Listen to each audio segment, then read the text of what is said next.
This is probably everybody's all-time favorite, and it is even more fun if I had an elevator and could get on the elevator and then show you how the scale changes. But this is a fantastic reinforcement of A, now let's go into what the normal really is, and B, what impact of motion and acceleration have on what that normal is going to be.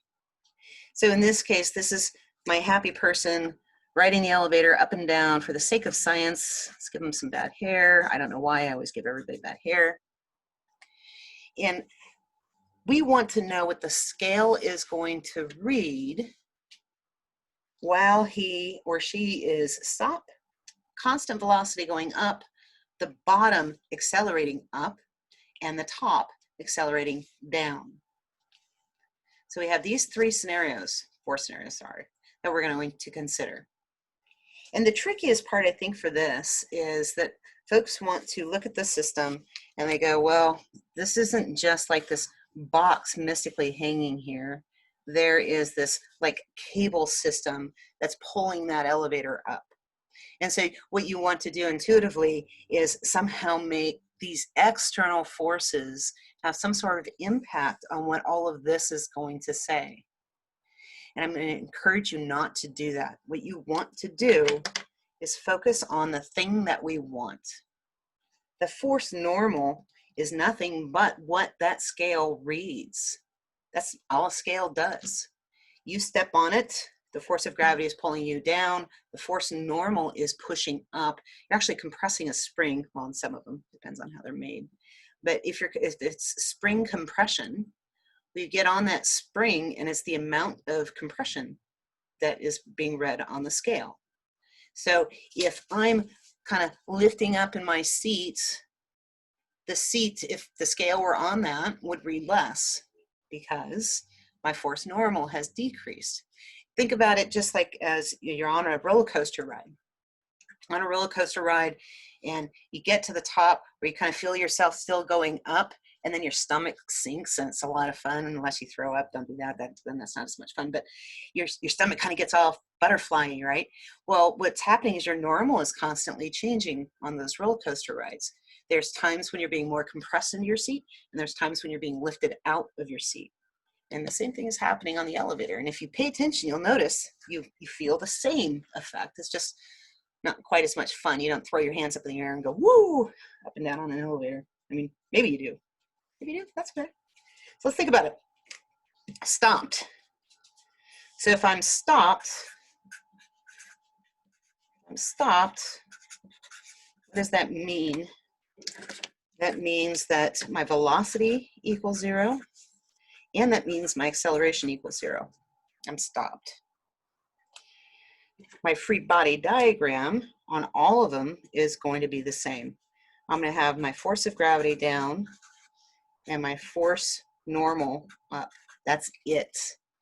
This is what is happening to the scale. And the scale is just a relationship between me and the scale itself. So it's the contact normal force between the two of us. So in this one, I can look at that and go, okay, so my sum of forces, they're all going to be in the y. I'll just be explicit here. I call up positive. I have the force normal minus the force of gravity. My acceleration is 0, equals 0. I'm going to be going up at constant velocity. So upwards at a constant velocity, constant d. My free body diagram is exactly the same, but my velocity is constant. Remember, acceleration is defined as a change of direction or a change of velocity. My velocity is constant, my acceleration equals 0. So this one and this one, exactly the same. I could be going down at a constant velocity. It doesn't matter. Once I'm at a constant velocity, this statement holds true. So I'm done.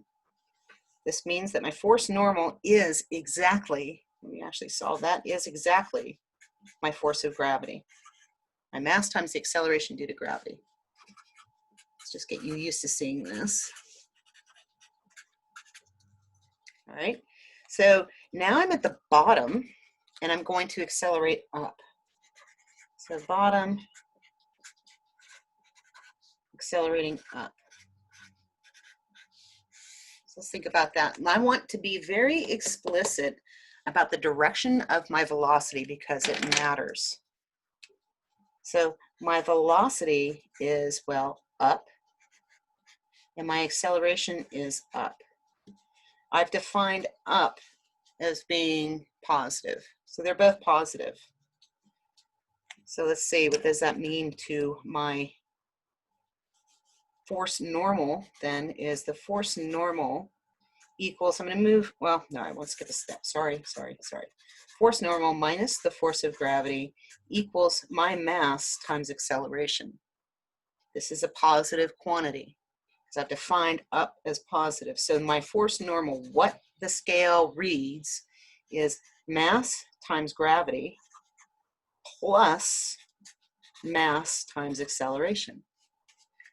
So what does this say? I am moving up and accelerating up. So in essence, the floor is being pushed into my feet.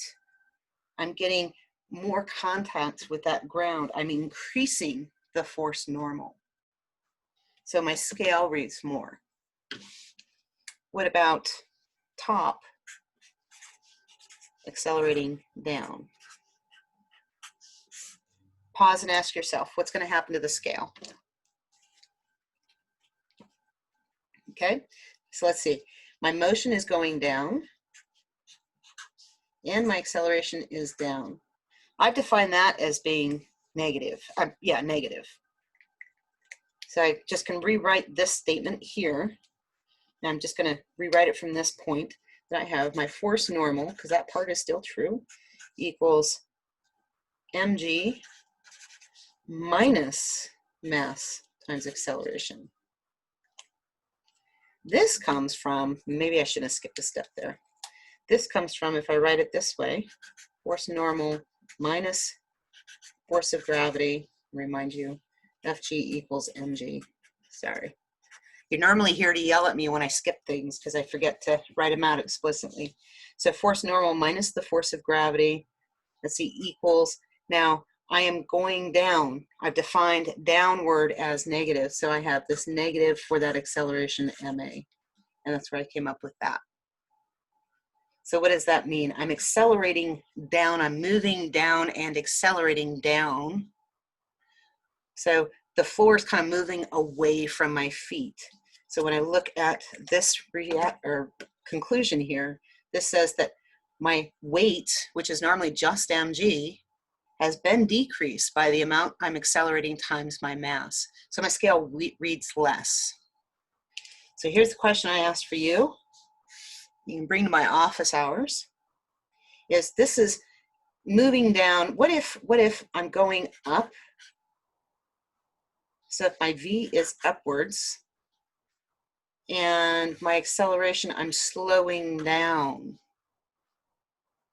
And then what happens to this picture if I am moving downwards, but I am slowing down? I already did that one. Moving downwards and slowing down. That's speeding up. There you go. So these two things, this says that my motion is down and I'm slowing down. My motion is up and I'm slowing down. So these are both slowing down. And that brings me to a good point I don't think I caught in the first video, is that a negative acceleration just means acceleration is opposing the direction of motion if I've defined that the direction of motion is being positive, which most of us do. So a negative acceleration, if v is going this way, I've defined that as positive. A negative acceleration says the acceleration is going the opposite direction of the motion, because I've defined that way as positive. So the signs that you have here, that's why this is so critical. You can define these signs any way you want. But don't let yourself get in the habit of like the last complicated problem that we did, putting that negative sign. I mentioned that before. Don't put a negative sign in. After you've done all of this, you've handled that negative sign. Acceleration due to gravity is 9.8 meters per second squared on the surface of the Earth. That's it. There is no negative. A negative acceleration just gives you the direction of that acceleration. If both my velocity and acceleration are in the negative direction, heck, I'm speeding up. If you have questions on that, let me know. But chew on those and talk to me during office hours. What do we come up with?